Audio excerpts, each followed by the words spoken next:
இந்த திரைப்படம் சில தவிர்க்க முடியாத சில காரணங்கள்னால ரிலீஸ் ஆகலை. எல்லாருமே ஹோல் யூனிட்டே கொஞ்சம் ரொம்ப ஆடிப்போய் தான் இருக்கோம், அதிர்ச்சியில் இருக்கோம். இது வந்து நாங்கள் ஒரு அப்பாயின்மெண்ட் கேட்டிருக்கோம். அவங்க கூடிய சீக்கிரம் எங்களை மீட் பண்ணுவாங்கன்னு நாங்கள் நம்புகிறோம்.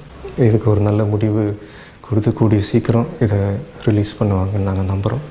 ஒரு வழியாக ஜனநாயகன் படம் வந்து போஸ்ட்பாண்ட் ஆயிடுச்சு. என்ன ரீசன் பார்த்தீங்கன்னா சென்சார் சர்டிஃபிகேட் தரல. அதனால வந்து அஃபீஷியலாகவே கேவிஎன் ப்ரொடக்ஷன் வந்துட்டு ஜனநாயகன் படம் போஸ்ட் பண்ணிட்டு டேட் வந்து பின்னர் அறிவிக்கப்படும் அப்படிங்கிற மாதிரி ஒரு விஷயம் சொல்லியிருக்காங்க. இதை நினைச்சு அணில் குஞ்சுகள்லாம் பயங்கரமா கதறுன்னு கதறிட்டு இருக்காங்க.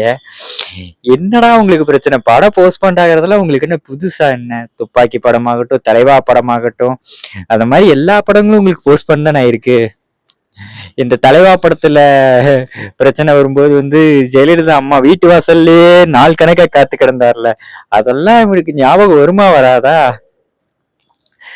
ஸோ இந்த படமும் போஸ்ட்பாண்ட் ஆயிருக்கு. இது எப்போ ரிலீஸ் ஆக போகுதுன்னு தெரில. ஜனநாயகன் விசஸ் பராசக்திங்கிறது தான் வந்து இந்த கிளாஸ் பயங்கரமாக போயிட்டு இருந்துச்சு. இப்போ இந்த படம் வந்து போஸ்ட்பாண்ட் ஆனது வந்து நிறைய பேருக்கு வந்து ஒரு அதிர்ச்சியான தகவலாக தான் இருக்குது. அதெல்லாம் விஜய் ஃபேன்ஸுக்கு வந்து ரொம்ப வருத்தகரமான ஒரு தகவலாக தான் தெரியுது. விஜய் ஃபேன்ஸ்ல கதறாங்க, ஐயோ என் தலைவர் படம் போஸ்ட்பாண்ட் ஆயிடுச்சு அப்படிங்கிற மாதிரி. அதெல்லாம் பார்க்கும்போது ரொம்ப கஷ்டமா இருக்கு. என்னடா இது, இந்த அணில் குஞ்சுக்கு இப்படி கதறுது அப்படிங்கிற மாதிரி நினைச்சு ரொம்ப கஷ்டமா இருக்கு. நீங்க இதை பத்தி என்ன நினைக்கிறீங்கன்னு சொல்லிட்டு கமெண்ட் பண்ணுங்க. விஜய் படம் போஸ்ட்பாண்ட் ஆனதை பத்தி என்ன நினைக்கிறீங்கன்னு சொல்லிட்டும் கமெண்ட் பண்ணுங்க. அண்டு திரும்ப எப்போ ரிலீஸ் ஆக போகுதுன்னு தெரில. பட் எப்போ ரிலீஸ் ஆச்சுன்னாலும் வந்து என்ன கேசரியில என்னத்தை பண்ணிட போறாங்க? ஒரு முந்திரி பருப்பு ஏலக்காவை போட்டு கிண்டி இருக்க போறாங்க.